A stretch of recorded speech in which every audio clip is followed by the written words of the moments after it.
become my afternoons. When my depression works the graveyard shift, I love the people.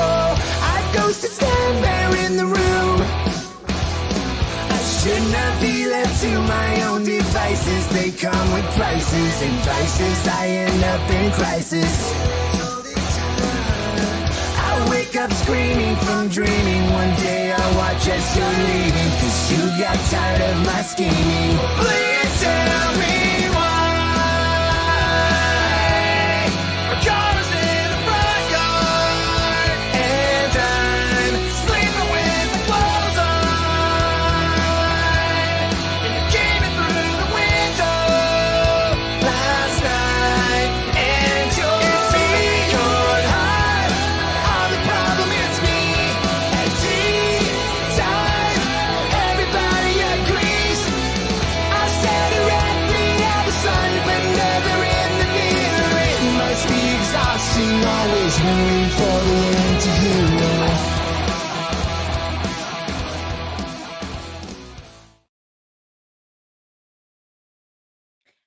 Hello, everybody. Okay, I'm first going to make sure my correct microphone is connected. All right, looks like it is.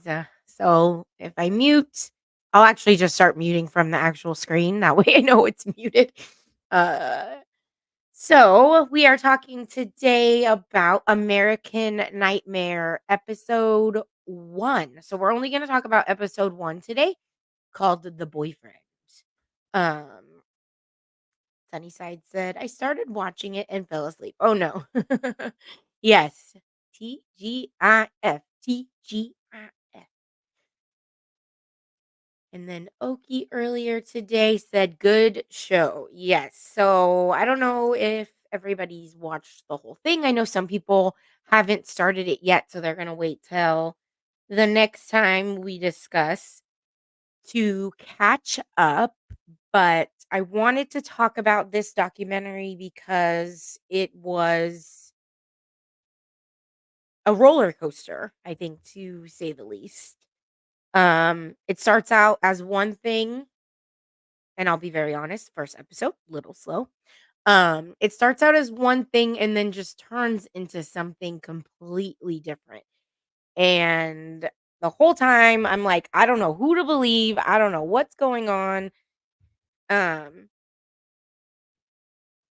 hey, Emmy. Glad you could make it. And then, once it ends, it's just something super crazy. Yes, it is so crazy. Emmy, did you? Yeah, I know. I was like, because I wanted to play some clips, and I know Netflix uh will strike a bitch, so I wanted to make it so they were edited a little bit. Hey, Evil Queen Yaya. Thanks for stopping in.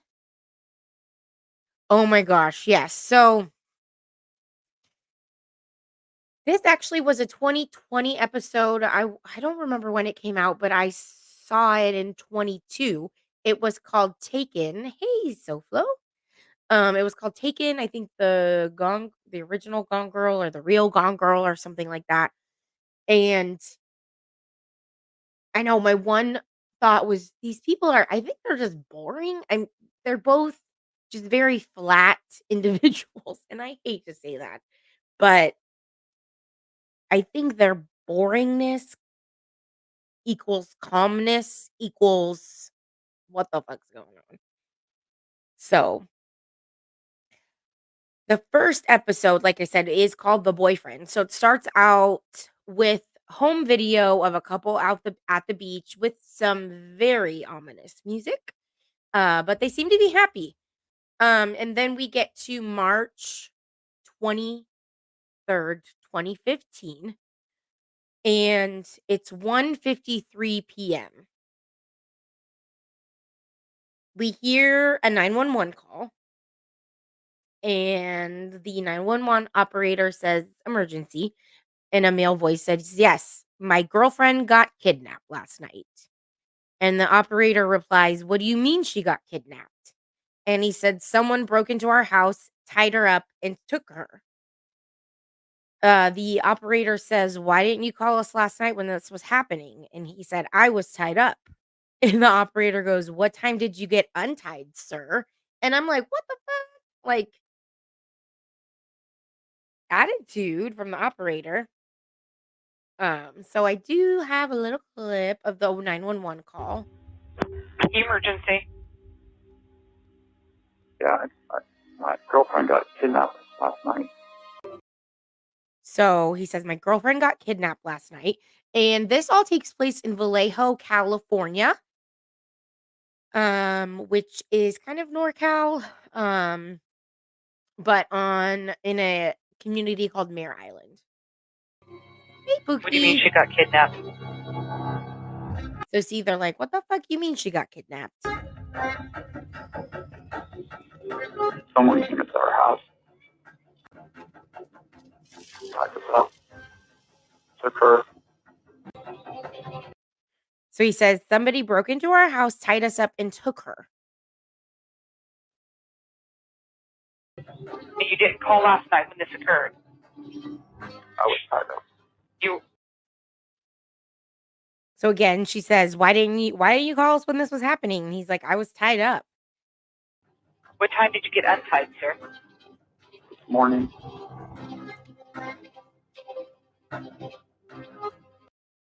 So then he says, this morning, They gave me sedatives. they gave me sedatives.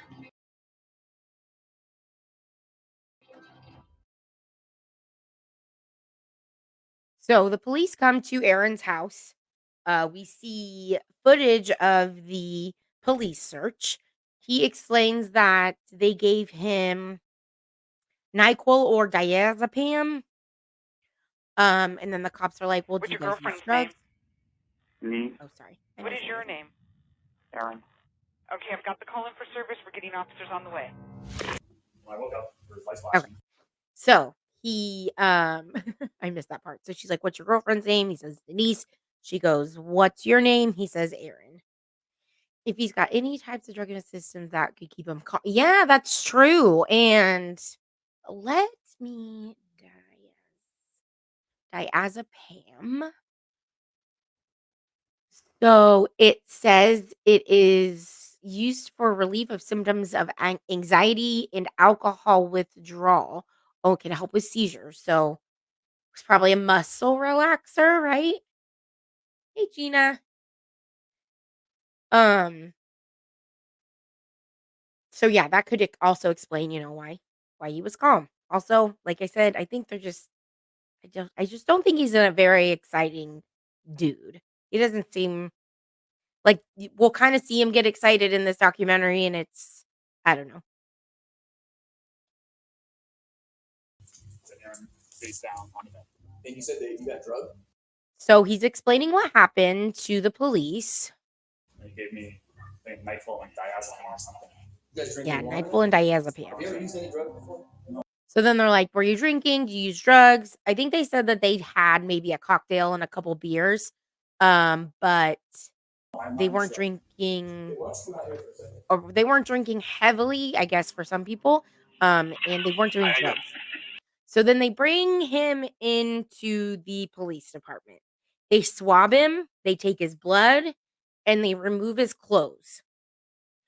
So that was one of the first things I noticed was that they immediately put him in prison clothes, which I guess they need to test his clothes and things like that. But they're like, I want to make sure you know you're a victim in this situation to us. The reason you're in prison clothes is because that's all we have. I'm not mustard. Oh, yes, and so the detective that is questioning him his name is Matt Mustard, and Matt Mustard got called Colonel Mustard at time or two. First of all, I don't know that anybody told you this, but I want to make sure that you got it. We're treating you as a victim. So that's Matt Mustard. He's saying we're treating you as a victim in relationship to this. They treat him as yeah, they do. Well, I mean, I think they're trying to make him feel comfortable, which becomes a theme up until they just start hammering him. But at first they're like, "You're a victim. Uh, we just had to give you these clothes because that's all we have right now." In relationship to this, you're not being detained or anything like that. You're sitting here in a set of jail clothes because that's all we got. I just want to make sure that you understand where we're at. Yeah, so he says that you're in prison clothes because that's all we got. So that's what's happening.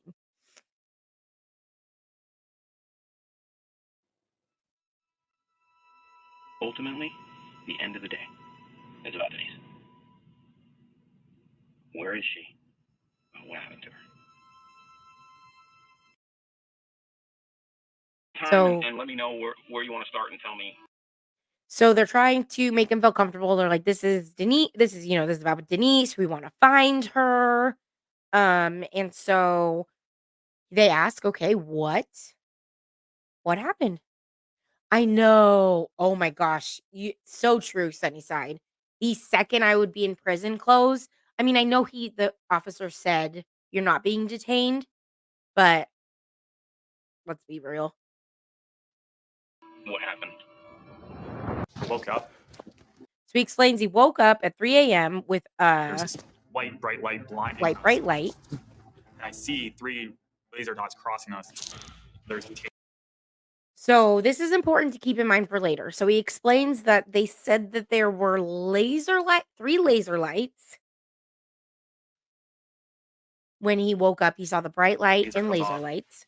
And the man says, "Aaron, lie face down." And the man knows his name. He says, "Aaron, lie face down." They called you by name? Yes. He asked Denise to tie my hands behind my back. So he asks Denise to tie up Aaron. I feel Denise get on top of me. I can feel her pulling on the zip tie. He puts on swim goggles over my head. So another thing. So they put swim goggles on them with blacked out tape on it. So that's also important. We'll come back around in the end. Head. They're blackout. He's blindfolding us. And I sit up, and I feel these kind of foam headphones over my ears. So then the kidnappers put or the people, they put these earphones on them that has wind chimes, but also like gives them instructions. So it says we're gonna take your vitals. And then this music starts playing. Kind of like a wind chimes. So ultimately, there was this pre-recorded thing that we were listening to. There's recordings that they were going to take our vitals. The voice tells me that he's going to take my blood pressure. Oh, I'm sorry. I forgot how cold it is in here. Okay, so the voice on the tape says we're going to take your vitals. They take their blood pressure. It also tells them that they're gonna give them the sedative and what it is. And then this wasn't in the documentary. Oh, hold on one second.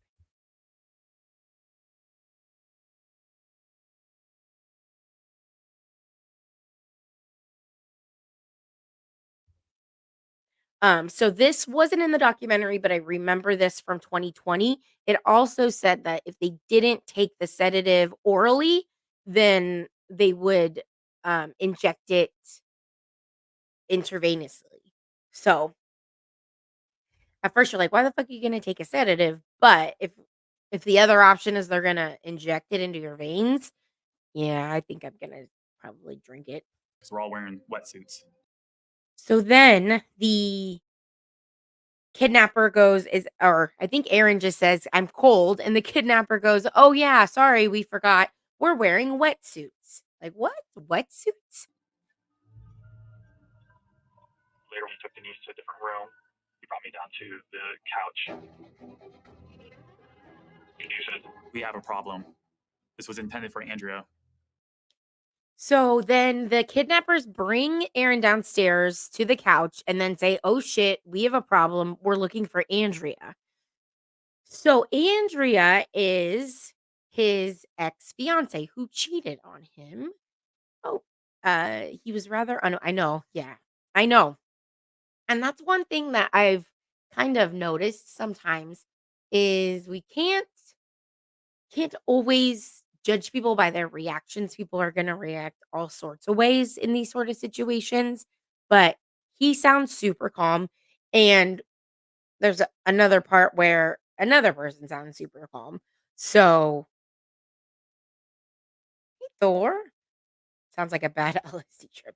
I know, right? And, like, who goes through all of that work? The goggles with the blackout tape, the pre-recorded messages with chime music. Like, these wetsuits. Like, these people are going through a lot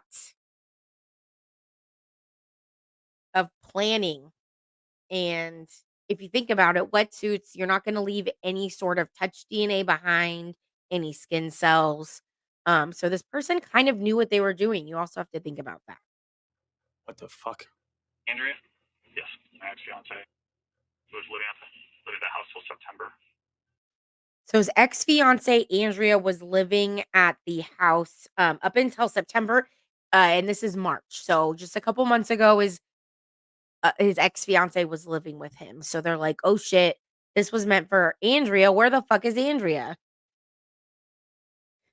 Yes, and this story proves your point. Not everyone reacts the same. I'd be freaking out crying. Yes, I know. I honestly have no idea how I would react. I don't wanna find out how I would react. Oh, yeah, and any body hair, yeah. You're not gonna leave shit behind with a wetsuit. So, in their eyes, I see that. Um,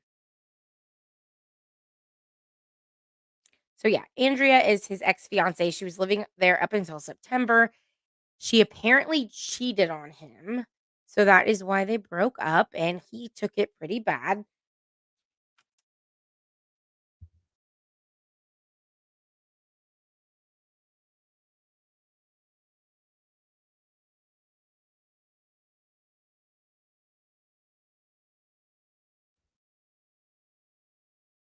Was Okay. forcibly taken against. So now that he's at the police station, he's being questioned. A lot of people are getting wind of Vallejo this, Police Department especially the media. After this press conference with Lieutenant Kenny Park. So this was from the Vallejo was police. contacted by a 30-year-old male. He was essentially saying that the female, Miss Huskins, was forcibly taken against her will from the residence. At this moment, Miss Huskins' whereabouts are unknown, and we are treating this matter as a kidnapper ransom. Why would this guy wait maybe 12 hours to report you? Well, unfortunately, again, I can't go into too much details at this time, and we are currently working with him to piece the puzzle together. So at the press conference, somebody asked, why did it take so long for the boyfriend to report the kidnapping?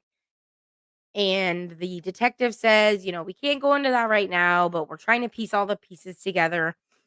So in the documentary, we meet Denise's parents. They're describing what they did when they got the call she was kidnapped. They're like, "What's happening?" The police said that she was at her boyfriend's house. They've actually, at this point, have never met Aaron, but they said, Denise usually has a pretty good judge of character. All of her boyfriends have typically been stand-up guys. So we wouldn't think any different from Aaron. So, then after they go back to questioning Aaron. Broke into your home and kidnapped her. How did these people get into your home? So, apparently there was no forced entry into the house, no broken windows. So they're like, "How the F did these people get in your house?" And he's like, "I don't know." No. They didn't kick in the front door. No, They didn't kick in the back door. No. There's nothing like that in relationship to how somebody got in. No, it was very planned. Okay. So he says it was very planned. Like I said, they had an accoutrement of props. They had wetsuits. I still don't know if we find out how they got into the house. So what happens next? So he explains what happens next. So after she gets kidnapped, um, he passes out from the sedatives.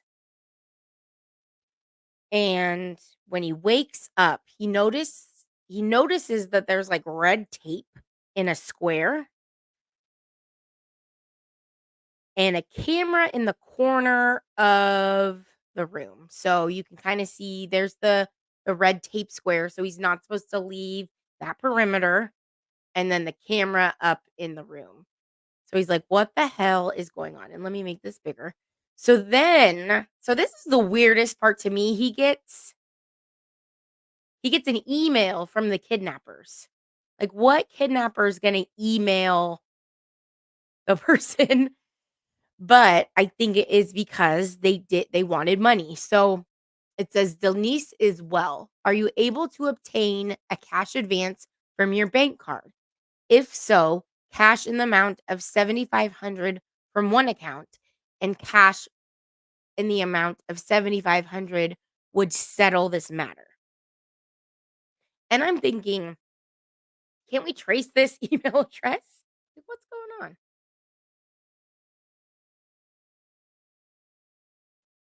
So,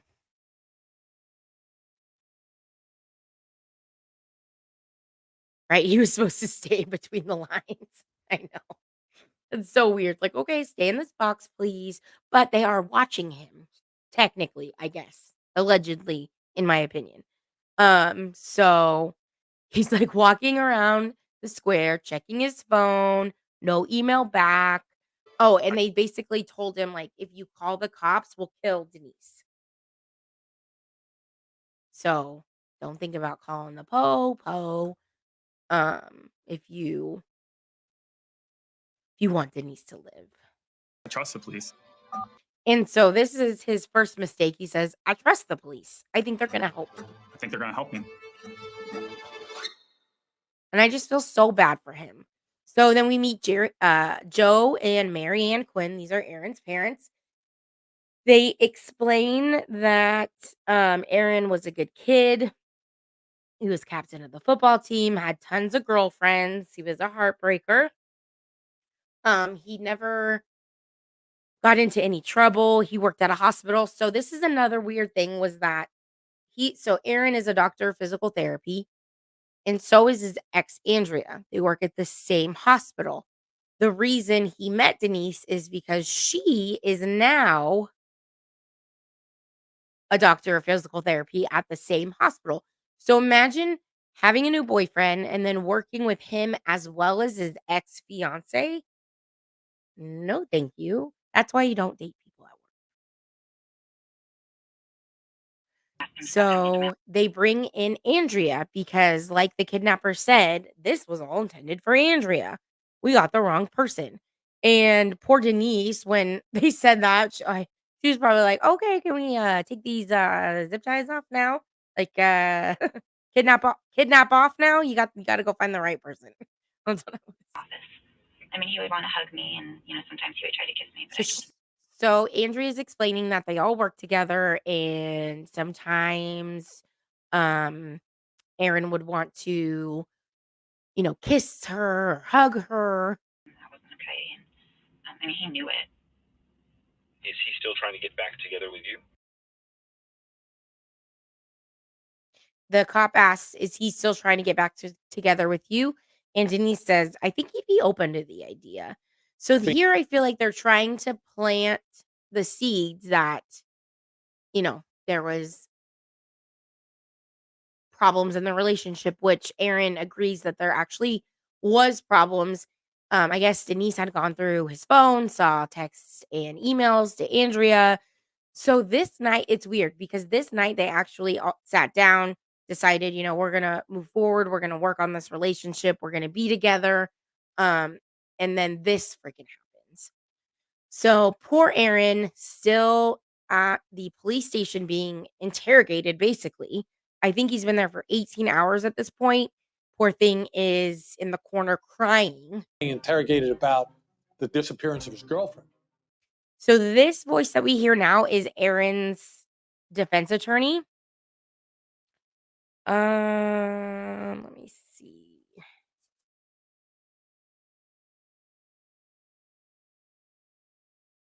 Yes, Dan Russo. So before all of this, mind you, they're searching the water by Aaron's house. So everybody's like, "Oh shit, is this girl dead?"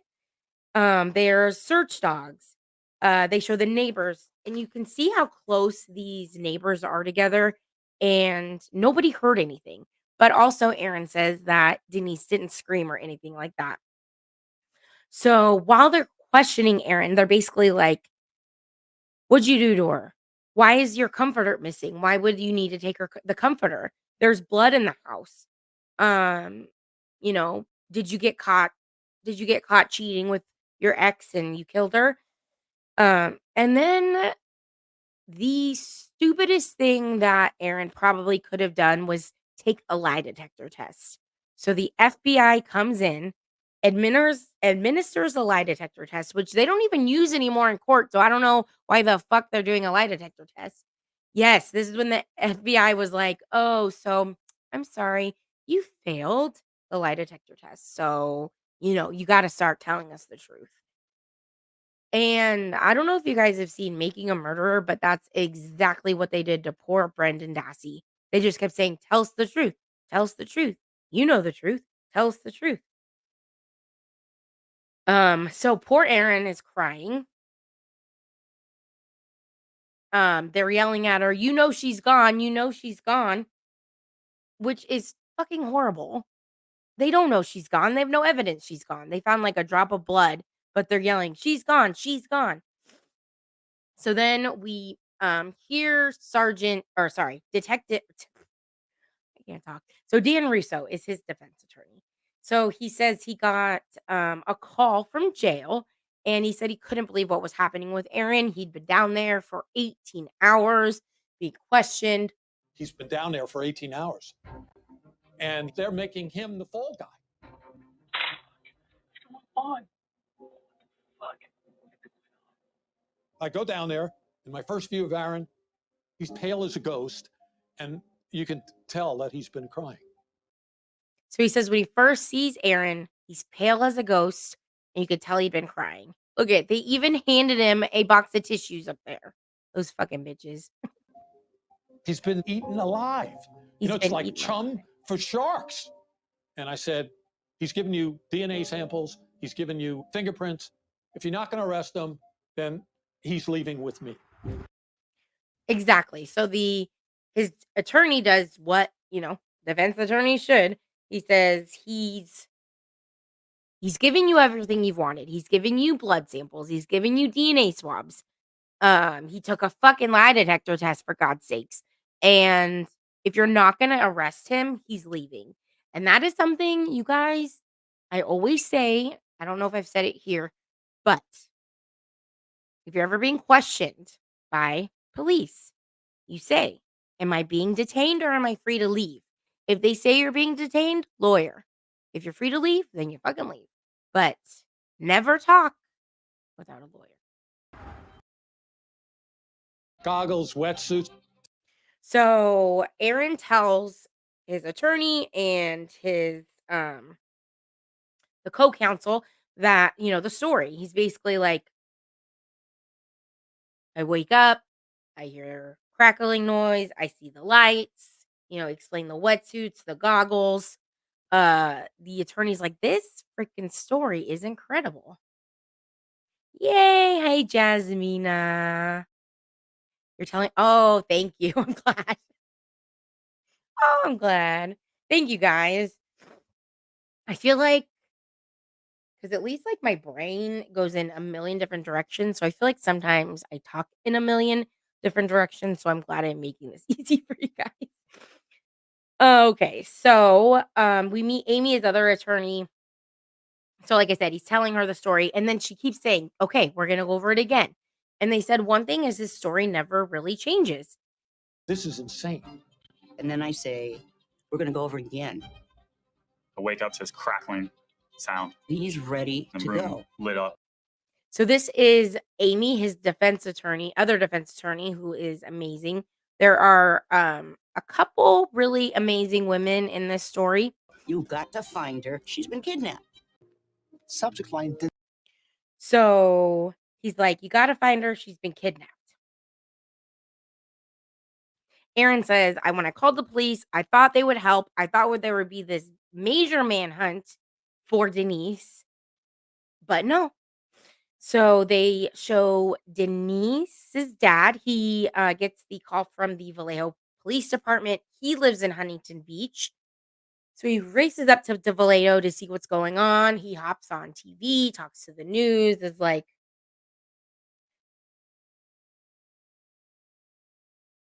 Denise, if you can, if you are out there, can hear us, we miss you, we love you, we just want you back. So then we see Henry from the Chronicle. So I don't know if you guys remember in the Zodiac documentary, but the Zodiac would send letters to the Chronicle. So this guy's also sending letters to the Chronicle, but not letters, emails. So the guy from the Chronicle gets this email and it says Denise Huskins audio file. And he's like looking around. He's like, did I motherfucker that got this? Denise. And there's an audio clip on it.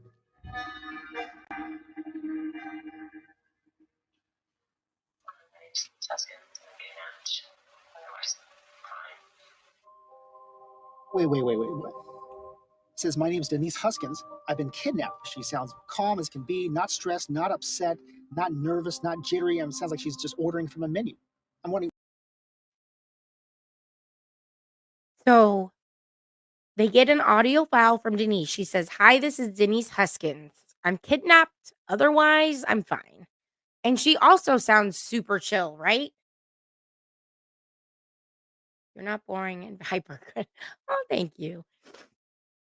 So she also sounds super calm, like I'm kidnapped. Like the Chronicle guy says, it sounds like Why she's would ordering from a someone send menu. this to me? Did anyone else get this? I'm looking around. Is someone playing a cruel joke? I have no idea if this is legit or made up. Hey, Cheese, you have the Zodiac signature tattooed on your arm. I have a Zodiac cipher that's in a frame in my house. So I guess me and you are kindred spirits in that way. But ultimately, I decide I need to get this to Vallejo. So Henry decides, okay, I got to get this clip to the police. Like, why did he send it to me? PD. Because if that's her, they need to have this immediately. I get a phone call from the detective. I need you to come back to the station. So then Denise's dad rushes to the station. Aaron rushes to the station because, this is proof that she's alive. So they play it on a laptop. Recording of Denise's voice. I had to go, and quick. So they play it for the family. The family's like, oh, yeah, that's her. And I hear a voice. Did it ever come to mind that maybe Denise? So Denise says, my first concert was Blink-182, which Aaron knows that. He's like, I know that's her first concert. She talks about a plane crash that happened earlier that day. So they're like, okay, we know she's alive because she's citing current events. This is something she would only know about. Oh no, Pookie. Who hit their head? You have a photo of you on Maple and Cherry? I don't know if I've ever been to Maple and Cherry. I've been to Blue Rock Springs. I've been to the other Lover's Lane. I've been to a phone booth in Napa that the Zodiac called from. Okay.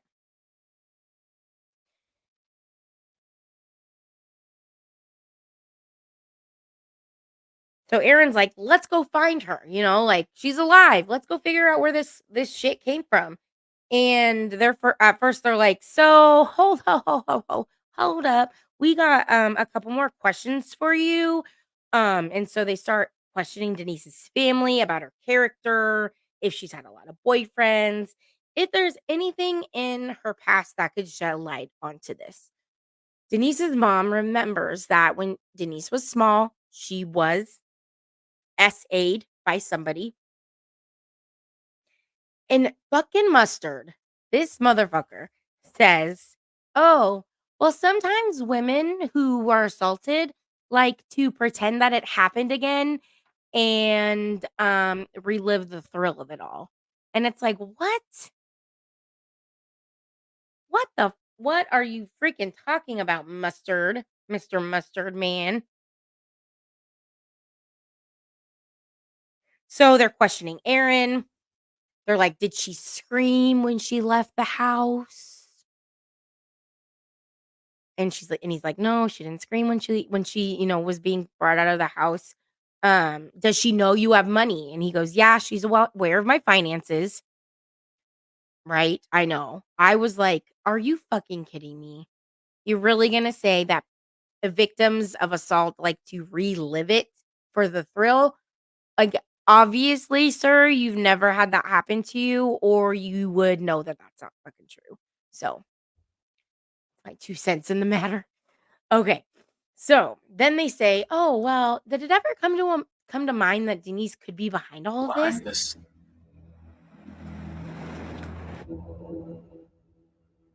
When I talked to Amy about Denise, I am mystified, honestly. Can this fucking thing get any stranger? So then the defense attorney's like, "Can this shit get any fucking stranger? This is the craziest story." I don't know if it's actually this episode, but at one point he goes, "Nobody in fucking North America is gonna believe this shit." Okay, so now we see Huntington Beach, California, 9:09 a.m. And they show us the CCTV footage from a neighborhood Emergency. as well as a 911 call. The interrogation of the guy they thought marked his girlfriend. I had a big black eye.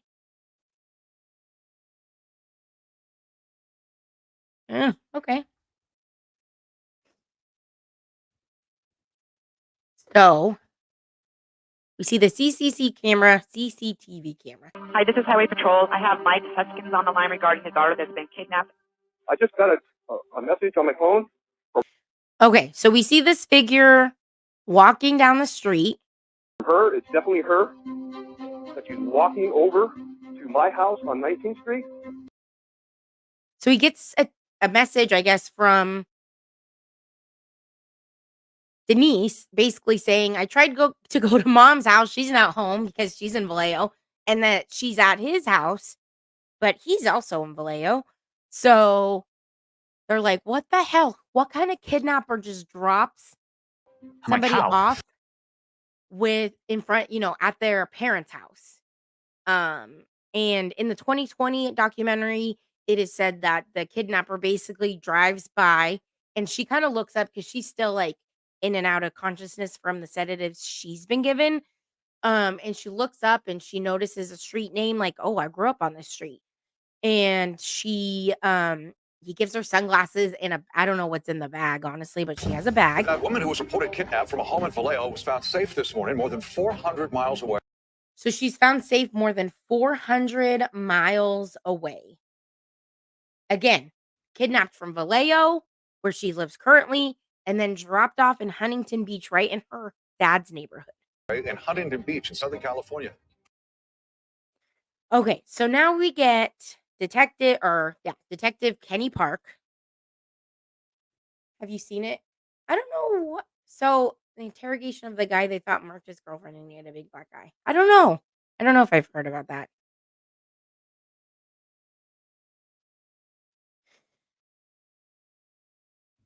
I don't want to give away the ending, but it's by far the craziest interaction ever, ever, ever, ever. Okay. I'll have to look that up. So we hear from Detective Kenny Park. He has a press conference basically saying Denise has been found, but they hadn't talked to her yet. And the attorney for Erin's like, how are they having a press conference when they haven't talked to Erin and they haven't talked to Denise yet since she's been found alive? A Huntington Beach police officer briefly spoke to Ms. Huskins, and all indications initially was that she would be cooperative with the investigation. As of right now, we have not heard from Ms. Huskins, and we are no longer in contact with any of the family members.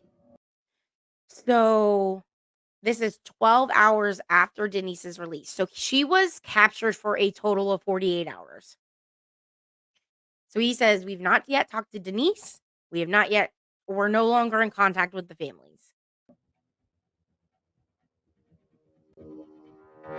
The statement that Mr. Quinn provided was such an incredible story. We initially had a hard time believing it. And so he said they had a hard time believing Mr. Quinn's story because it was so incredible. And upon further investigation, we were not able to substantiate any of the things that he was saying. And they were unable to substantiate anything he was saying. Denise needs to talk to the police. She needs to verify back up what Aaron has already told them. None of the claims has been substantiated. And I could go one step further to say this.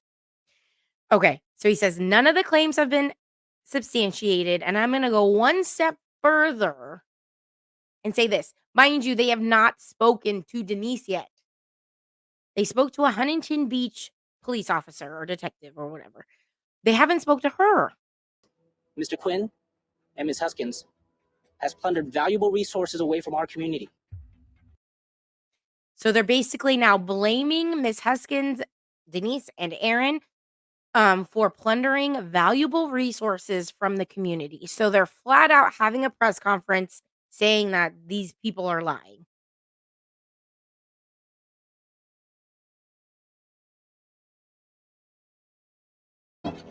Again, before they talk. Police are now calling it a wild goose chase. Investigators say the claim was orchestrated and there was no kidnapping at all. Police believe. So you hear the media saying that this was orchestrated. There was actually no kidnapping. It was all an elaborate hoax. It appears all an elaborate hoax. And mind you, this was a year before Sherry Papini in Reading. Family were likely duped as well. Why are they crazy? Huskins and her boyfriend could face both state and federal charges. So they're saying Huskins and her boyfriend could face both state and federal charges. And this is all before they fucking talked to her.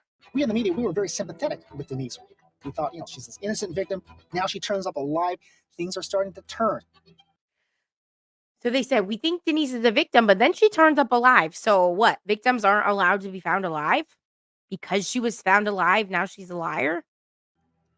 And this movie Gone Girl just came out the year before. Okay, and then they bring up Gone Girl, which is a movie, but it's also a goddamn book, first of all. So they bring up Gone Girl. This movie Gone Girl came out a year before. So maybe she was just trying to pretend she got kidnapped and try and frame her boyfriend for murder because he's texting his ex-fiancée. It stars Ben Affleck, Rosamund Pike. It's a movie about a woman who finds out her husband's been cheating on her, and so she fakes her own disappearance and set him up for murder. I don't know where my wife is, and I came home to this. It's weird, right? I woke up, there was lights flashing, the Aaron face down on the bed. Some clips Everyone from thinks Gone her Girl. husband killed her. But then she shows up alive.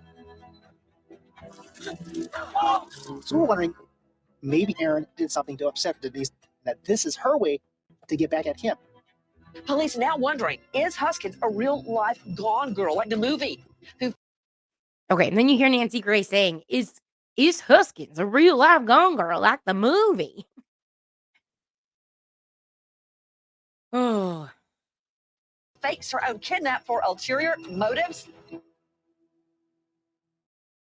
All right. So then they end the episode with Denise, because I don't know about y'all, but my first thought is, okay, where's Denise? If she's alive, where the hell is Denise? Because that's always something that I don't know. Whenever I watch a documentary about a crime or anything like that, I'm always like, okay, where's the victim? Where's the victim? Are they with us? Why aren't we hearing from them? So they show Denise, and then the episode ends. So that was my recap and commentary on episode 1, The Boyfriend. I think I posted on my community tab, but let me find it again. Because I did find a link where you can watch it for free if you don't have Netflix. There are 2 more episodes, and like I said, I found this one to be kind of the slowest. After this next episode, things start to get crazier and crazier and crazier. So if you think this was crazy already, you guys are in for a treat. So here is the link to watch this series if you don't have Netflix. Hey SoFlo. So this whole story is nuts as fuck. I shared it the other day. I can't believe I know. And I used to live by Vallejo. I had moved 2 years prior to this, and so I'm like, "What?" Was surprised I didn't hear about it. But obviously, I now live 600 miles away. Even in okay. Well, again, this series just gets crazier from here.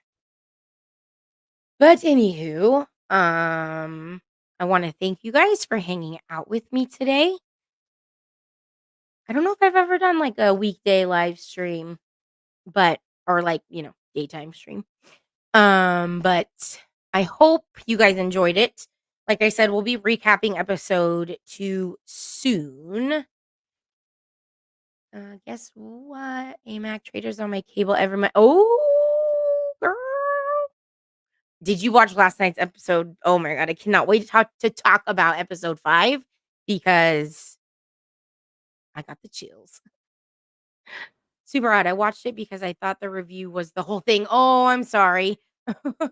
No, I'm just gonna do episode by episode. I did 3 episodes of The Traders at once, and that was a lot to try and get together. And I like to put, some clips, some audio clips. I'm a very visual person, so I like to be prepared. I like to have my notes. Search when the detective. Okay. Oh gosh. Hey, Granny. Thanks for stopping by. So yes, keep an eye out for episode 2 recap and discussion. Maybe I can have an open panel for the next episode. So we'll see. Keep an eye out. And yes, we'll be talking about The Traders episode 5 soon. Because, like I said, it was freaking crazy. And I'm so excited for somebody that is on the show. So,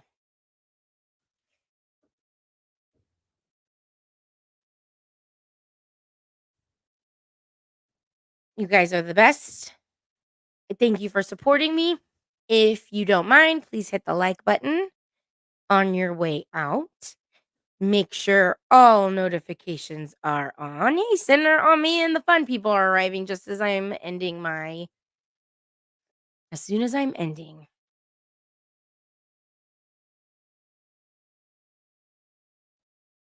Granny was in your bushes, Emmy. Aw, and cheese gives you an apple. Alrighty. I'm gonna say bye one more time, I promise. Okay, so yes, keep an eye out for episode 2 of this, episode 5 of The Traders. Until next time, ciao for now. Jeez, you messed up my ending. Oh, Sinner, you've been listening. Okay. Well, I thank you for listening.